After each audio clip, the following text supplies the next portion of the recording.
রাজ্যে যদি বন্যা পরিস্থিতি তৈরি হয় তবে কি করণীয়, কি করতে হবে সেই সময়টায়, এই বিষয়গুলির কথা মাথায় রেখে আজ দেখা গেছে রাজ্যের প্রশাসনের পক্ষ থেকে গোটা রাজ্য জুড়েই কিন্তু মক ড্রিলের আয়োজন করা হয়েছে এবং অন্যান্য মহকুমা পাশাপাশি আজ সোনামুড়াতেও দেখা গেছে যে দুর্যোগ মোকাবেলা বিষয়ক মহড়া, বিশেষ করে বন্যা, ঝড় এবং ভূমিধসের মতো বিপর্যয়গুলি থেকে কিভাবে মোকাবেলা করা যায় তার উপর হয় মহড়া। সোনামুড়া মহকুমা প্রশাসনের দুর্যোগ মোকাবেলা বিষয়ক বিভাগের তত্ত্বাবধানে মহকুমা মেলাঘরের 5টি স্থানকে চিহ্নিত করে অনুষ্ঠিত হয় মহড়া। বলা চলে এক প্রকার দুর্যোগপূর্ণ আবহাওয়ার মধ্যেই অনুষ্ঠিত হলো এই দিনের এই দুর্যোগ মোকাবেলা বিষয়ক মহড়া।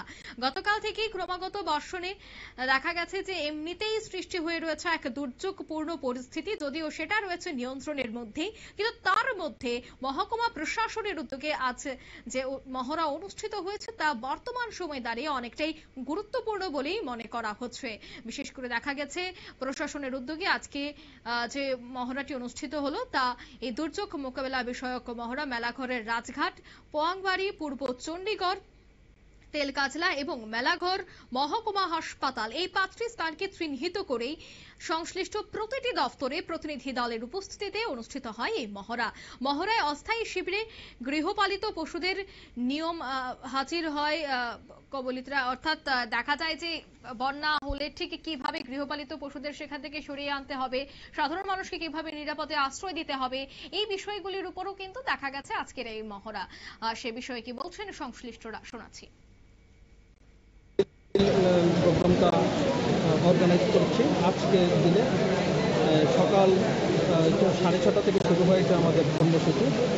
আমরা সমস্ত ডিপার্টমেন্ট আমাদের এখানে স্টেজিং এরিয়াতে এসেছে এবং স্টেজিং এরিয়া থেকে আমরা রিপোর্ট পেয়েছি যে 6টা জায়গায় ইনসিডেন্ট ঘটেছে।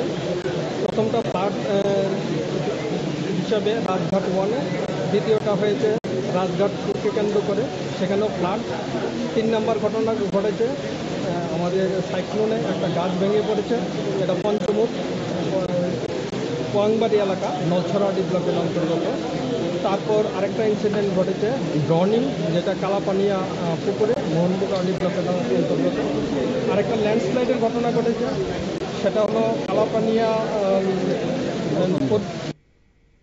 আপনারা শুনলেন তাদের এই বক্তব্য। আজকের এই সম্পূর্ণ মহড়ার উপর বিশেষ করে নজর রাখেন মহকুমা শাসক রাজদেব এবং মহকুমা পুলিশ আধিকারিক সহ দুর্যোগ মোকাবেলা বিষয়ক বিভাগের দায়িত্বপ্রাপ্ত আধিকারিক ডিসিএম প্রবীর সাহা। তবে বর্তমানে যে সকল পরিস্থিতির সৃষ্টি হয়েছে তাতে ধারণা করা হচ্ছে হয়তোবা খুব শীঘ্রই প্রয়োজন পড়তে পারে বিপর্যয়পূর্ণ পরিস্থিতির মোকাবেলায়। তবে যে কোনো পরিস্থিতি নিয়ন্ত্রণে প্রস্তুত মহকুমা প্রশাসন, সেই কথাই আজ তারা জানান। নিয়ে নিচ্ছে ছোট্ট একটি বিজ্ঞাপন বিরতির সঙ্গে থাকুন।